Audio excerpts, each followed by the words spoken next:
As the name of the session is Brand India and Soft Power, I will not waste time and straight away ask questions to Mr. Kant. He doesn't need any introduction, but what is a soft power? How is it different from hard power? Prime Minister Narendra Modi has used parts of hard power, parts of soft power, which we call smart power. Is it Vasudev Kutumbakam? Is it Incredible India, the man who is sitting here who made the campaign?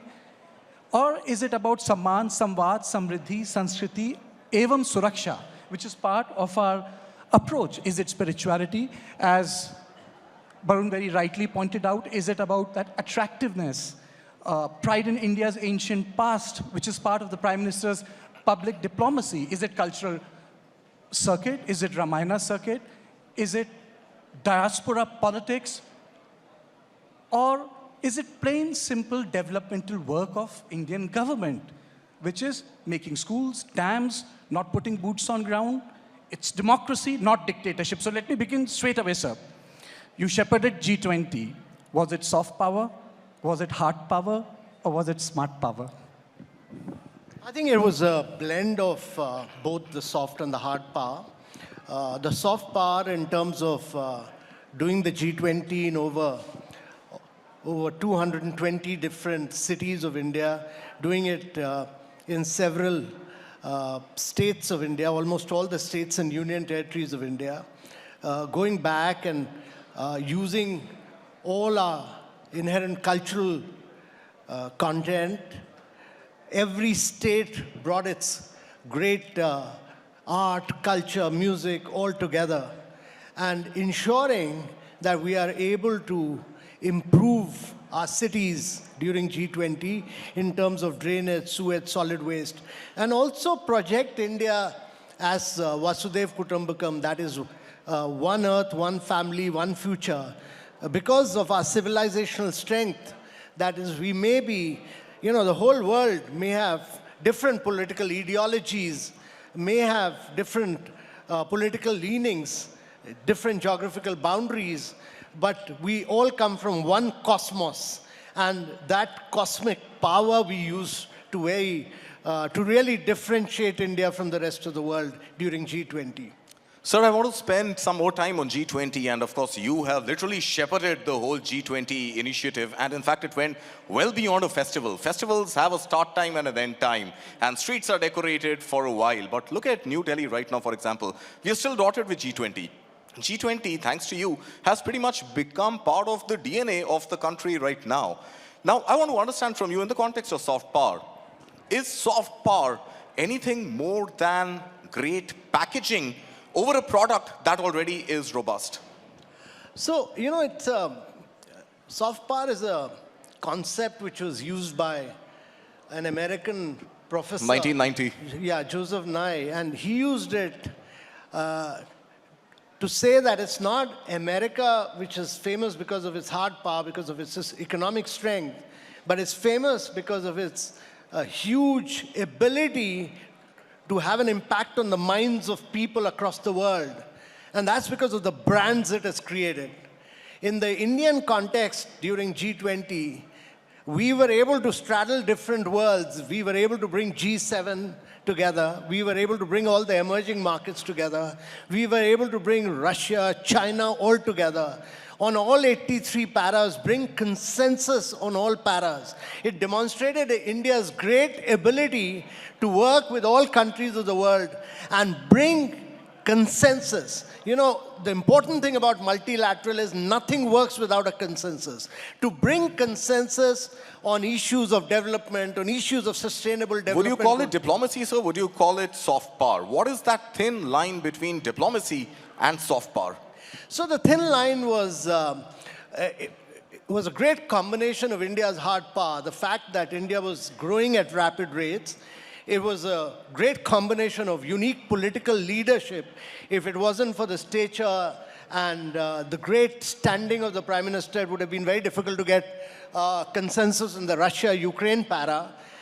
It was, the great hard power of the fact that, we had demonstrated India's digital strength through the digital public infrastructure. everybody has a digital identity. We do 46% of the real-time fast payment. The world accepted that it's leapfrog technologically in many parts, many areas of growth and progress. Okay. You made the Incredible India campaign. You rebuild the imagination around tourism. So there are two questions. One, when we talk about soft power, what are its core? And the secondly, do you feel that we have gone beyond chicken tikka masala in context of, imagining India in terms of food? Because ultimately food is also part of, greater lifestyle cultural projection when it comes to projecting the attractiveness of a country. So, the important thing is that you need to differentiate yourself in whatever you do. So when I started working on Kerala as a destination, Kerala was known for one product, and which was the Kovalam beach. And we went back to... And the banana chips, sir. Yeah, banana chips at that time. But Since you mentioned chicken tikka masala. We went back to the roots of Kerala. We went back to its traditional products. We went back to the inherent strength of its backwaters. We went back to its houseboats where not a single nail is used. We went back to Ayurveda. We went back to its mother of martial arts, Kalripet. We went back to its traditional architecture, Nalkittam, houses which have a unique spiritual strength. We went back, we restored all its traditional art forms from Tayyam to Kathakali to Mohiniyattam.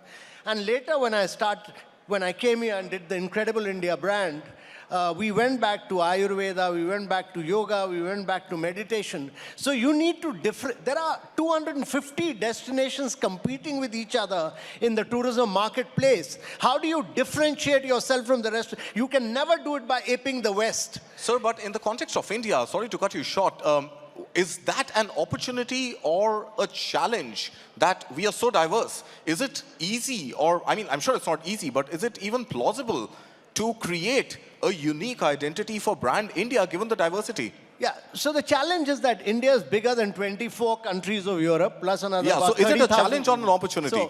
So the challenge is that actually every state of India, every single state of India and the union territories of India have a unique opportunity to create their own brands in the global market space.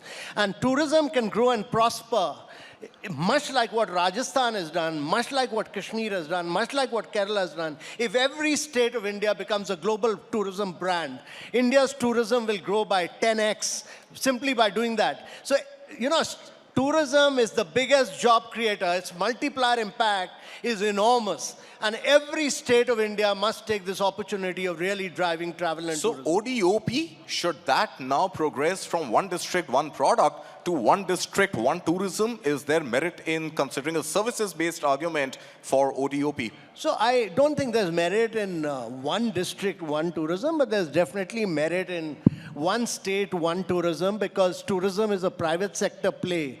So, from the time you arrive to the time you depart, you get in touch with a number of private sector players. So you need to work in cohesion with all of them, and therefore you need to create state brands.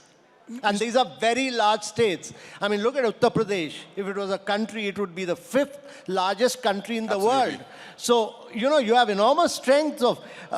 Bihar, for instance, can be a great Buddhism destination.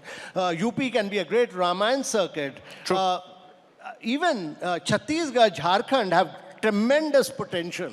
Mr. Kant, can you take us through the distinct effort made by Prime Minister Modi? A lot of prime ministers have addressed the issue of diaspora.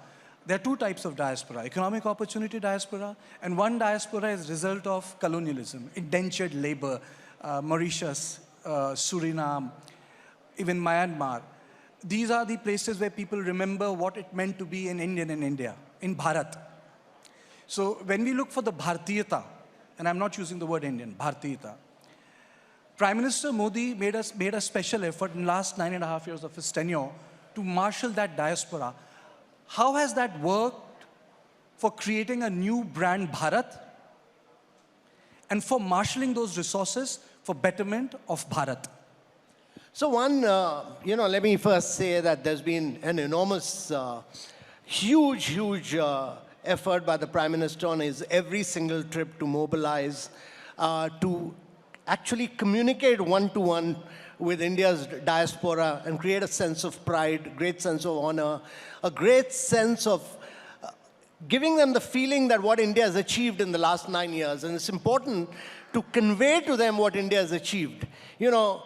That we've done, it's important to understand what India has done in terms of size and scale. We've done 40 million houses in the last 8 years, which is like making one Australia. We've done 110 million toilets, which is like making one Germany. We've done 253 million piped water connection, which is like providing a piped water connection to everyone in Brazil. We've done 80,000 kilometers of road. That's 3 times the diameter of the earth. And we do 46% of the real-time fast payments in the world. We did last year, we did 126 billion real-time fast payment on the mobile, on the go. Without going to a bank or without using an ATM machine. China was next with 26 billion. That was the difference. The difference was 105 billion between India and China. Now, how do you convey this? The Prime Minister has used this opportunity to actually communicate directly with Indian diaspora, and they've now understood how India has grown and prospered. And that is why the Bank of International Settlement said that what India has achieved in the last 8 years would have actually taken India 50 years to achieve. Now, you've conveyed that to the Indian diaspora through this communication, direct communication between the Prime Minister and the non-resident Indians. So is that soft power? I want to come back to the subject. Does soft power have the potential to exist minus hard power? And that brings me back to the packaging analogy that I had given you earlier. You've got to have a solid product that you can package and you can communicate. So is the role of soft power limited to communicating the story of our achievements? So the important thing to understand is what the Prime Minister is saying, that we need to grow rapidly into a $10 trillion economy by 2035, become a $35 trillion economy by 2047. This is important. That's right. That is, economic growth is critical. Economic growth is critical because you need to raise the per capita income of every individual. When you do that, automatically your hard power grows. Soft power is critical because you need to converge and integrate your hard power with your culture, your civilization, your music. I mean, look at what has happened in the Grammy Award. You had 5 Grammy Awards this year. Look at what Ricky Cage has done to India. Zakir won 3 awards. Ricky Cage has been winning Grammy Awards. So these are the people who add to India's soft power. They are really the brand ambassadors of India. Prime Minister has also defined, I want you to take us through that, because the Prime Minister's understanding of soft power is also around India being a civilizational state, a young country and an old nation. It also centers around great pride in our ancient values. It's about Bharatiyata. Can you take us through that journey? You have been part of the Incredible India Project, Startup India Project, Make in India Project. It rests on one simple word, Bharatiyata. So there are two dimensions to it. First of all, we must understand that we are a very young India. The demographics of India are in our favor. That's our average age of the population is 28 right now. Even when we are 147, the average age will be about 34, 35. Even then, we'll be the youngest nation in the world. Second is that there is a huge civilizational strength to India. When India got colonized in 1700, India's contribution to global GDP was 24%. By the time we became independent, it had come down to 5%. What the Prime Minister is saying is that during our Amrit Kal period, we should accelerate the pace of our growth because we have very low dependency burden as far as demographics is concerned. That, to my mind, can never happen till you don't have a sense of pride, a great sense of honor about your own civilizational strength. That can never come from really copying the West. And that means that you must have a sense of pride of your own culture, your own art, your own music, and actually saying that this is India's civilization. Every young Indian must have a sense of pride on its own civilization. And when you have that inherent strength, you will drive India's growth story will be driven. Sir, is pride enough? And I know that there is, of course, the $35 trillion target by 2047. You also just refer to that. And you're saying that you need better growth, faster growth to translate to better per capita income. But even at $35 trillion, you will have a per capita GDP, which would still be a fraction of what the developed world, gives its people today, given the vast size of our population. Obviously, we have our challenges, and with those challenges, we've got to grow even faster than, despite being the fastest economy of the world, is not enough for a country like India. So civilizational strength and attributes aside, there has got to be some scope of soft power, which I see being deployed by Prime Minister Modi, by the entire cabinet, and luminaries like you who worked on the India story for so long, where even hard economic issues like GDP are now pretty much, on the lips of every Indian. It's not something it was construed as a very hardcore economic subject. Today, thanks to perhaps soft power, these very hardcore economic concepts are now absolute lexical usage. So just a couple of points. First, if you're a $35 trillion economy by 2047 means that you would have taken the per capita income of every Indian to close to about $17,500. Compared to US, which still has about $76,000 per capita GDP. Yeah. You see, not comparing, just giving statistics. It's very important to understand that we are a country of 1.4 billion people. That means you would have transformed the lives of 1.4 billion people in the world. That's important. Second is that India has got into a lot of sunrise areas of growth. This has never happened historically. If you look at it, it's never happened in India's history that you've started looking at electric mobility, you've started looking at battery storage, you're looking at semiconductors, you're doing mobile manufacturing. Apple and Samsung, I think they're producing a lot more in India than China. All these new areas of growth. And the third very critical thing is that if you look at the last 2 decades, all technological innovations that come from the western part of the world, whether it was Apple, Google, Meta, Amazon, and in China from Tencent and Alibaba. What India did was to create this open source, open API, globally interoperable model by which everybody can do a digital transaction. The private sector competes with global players. PhonePe competes with Google Pay here. And you have a number of unicorns. You have over 120 unicorns now giving you, what are they doing? They're giving you wealth creation. 35% of your stock market is being created by Zerodha, Gross, Upstock. You have young startups like GoDigit and Acco who are giving you insurance in 1 minute.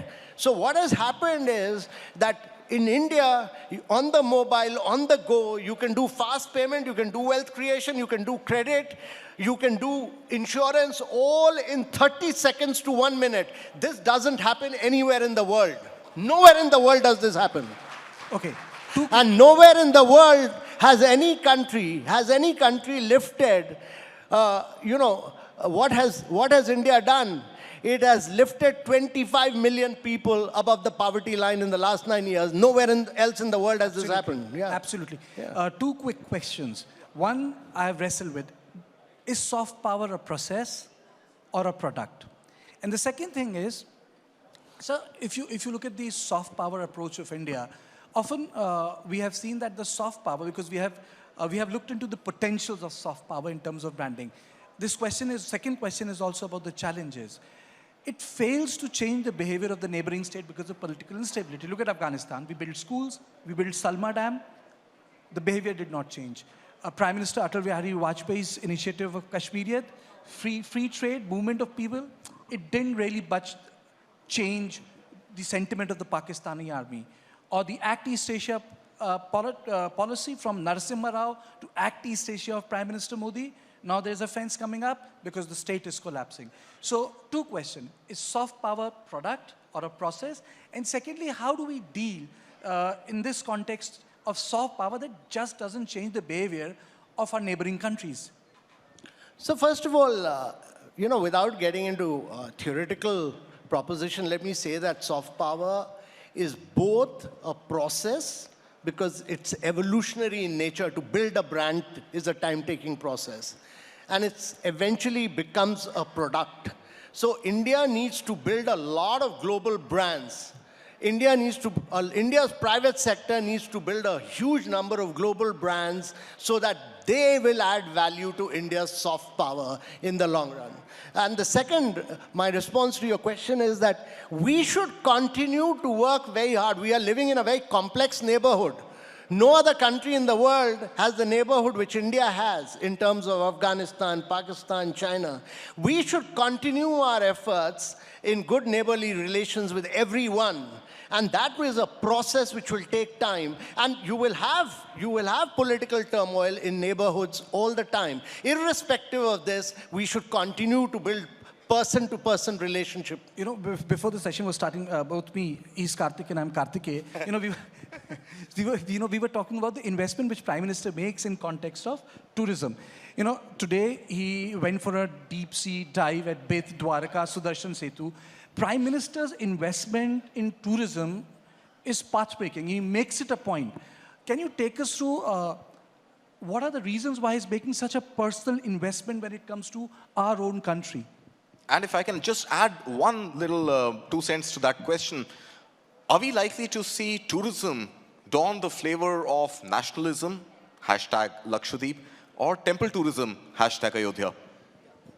So firstly, I don't think I've come across any speech of the Prime Minister where he hasn't dwelt at length on the tourism aspect and the immense potential of tourism. And that is simply because he believes that the cultural strength, the civilizational impact, the tourism products which India has, no other country in the world has. And he believes that this can be the biggest driver of India's growth. It can be the biggest employment creator. For every direct job that you create in tourism, you create 7 indirect jobs. So every state, and I repeat that, it's a biggest opportunity for job creation. India can create 25 million jobs in the next 5 years through travel and tourism sector. This is a potential which Prime Minister believes in, and he's driving the states to push for tourism. And that is why, wherever he goes, his first focus is on travel and tourism. Sir, can't refrain from asking, what is it going to take to literally build Lakshadweep, connectivity to Lakshadweep, the entire infrastructure in Lakshadweep, and really make it a real threatening challenge to a country like Maldives? So first and foremost, Lakshadweep is very, very fragile. It can't be mass tourism. The islands have very limited capacity. So you need to do carrying capacity of the islands, which Lakshadweep Island has done. It has bid out certain islands, defining the carrying capacity of these islands. We cannot make the mistakes which Maldives has made, which Mauritius has made. Right. Our tourism there has to be very, very carrying capacity based. It has to be very high value, low mass destination in these islands. It has to be based around sustainability. And sustainability has very, very high value in today's world. Mr. Kant, we are talking about soft power, and not to talk about cinema would be a crime. Karthik. Absolutely. It would be a crime not to talk about cinema. So when we talk about soft power, what's the tip of the spear? Is it culture, yoga, Hollywood, food, tourism? How would you rate them, sir? So India's soft power is a combination of many factors. It's cricket, it's India's unique culture, it's Bollywood, it's Tollywood, it's all your great cinema from southern part of India, which is extremely creative and is brilliant. Some of the most outstanding producers, directors all come from southern part of India, in addition to Bollywood, which is totally astounding. But all this, India's traditional art forms, India's culture, all this combined together makes a very, very powerful soft power of India, all of this put together. And when you combine this with the hard power of India, which is growing at about 7.3% and accelerating to 9 to 10%, this great combination of hard and soft power together is what drives India's growth story forward. Just one final question, sir, on cinema itself. Do you think, again, given the diversity that Indian cinema has, is it in our interest to create a brand India, brand Indian cinema, bereft of the binaries of Bollywood, Tollywood, etc.? No, I don't agree with that. Okay. I don't agree with that because Bollywood by itself is a very powerful brand. The Tamil Nadu film world is a very powerful brand. The Malayalam cinema is a very powerful brand. Telugu cinema is a very powerful brand. So is there no space for creating a unified Indian cinema identity? No, it's like a mother brand being India and allowing the states to build their respective tourism brand, like Kerala is God's own country. You know, the important thing we must all understand that there is a mother brand which is Incredible India, as far as the tourism world is concerned. But we are a very large country. You know, if you're bigger than 24 countries of Europe, the number of products are so vast and varied. Allow the states to build their own brands. And that's important. That's what the Prime Minister is saying when he goes to Gujarat. Allow Dwarka. Dwarka itself is a great brand. I mean, Ayodhya is a great brand. I mean, Ayodhya can be one of the greatest Ramayana circuit brands in the world. Why diffuse it? So allow each of these brands to be built. We should have the confidence of India to allow brands to be built globally. Competitive federalism in tourism. Competitive federalism in tourism. And on this note, I would like to thank you and say that I think the sum and total of things is that it's the combination of the hard and the soft power which has been done under Prime Minister Modi's tenure, which is smart power, is the most defining thing. Exactly. And, you know, it's never soft power in isolation. It's a combination of both economic growth. We should have the absolute ambition to grow at 9 to 10%, to be for the next 3 decades, to be a $35 trillion economy. We must build on our civilizational strength to build the soft power. And the third point that he made, make the states compete. The first year we did this in ease of doing business, Gujarat came number 1. Next year, Andhra beat Gujarat. Third year, Telangana beat Andhra and Gujarat. But the good thing was that the mineral-rich states of Jharkhand and Chhattisgarh, they scrapped a lot of rules, regulation to come 4th and 5th. And if the mineral-rich states of the eastern part of India start growing, India will grow not at 9 to 10%, India will grow at 11%. Thank you, sir. Yeah. Thank you so much, sir.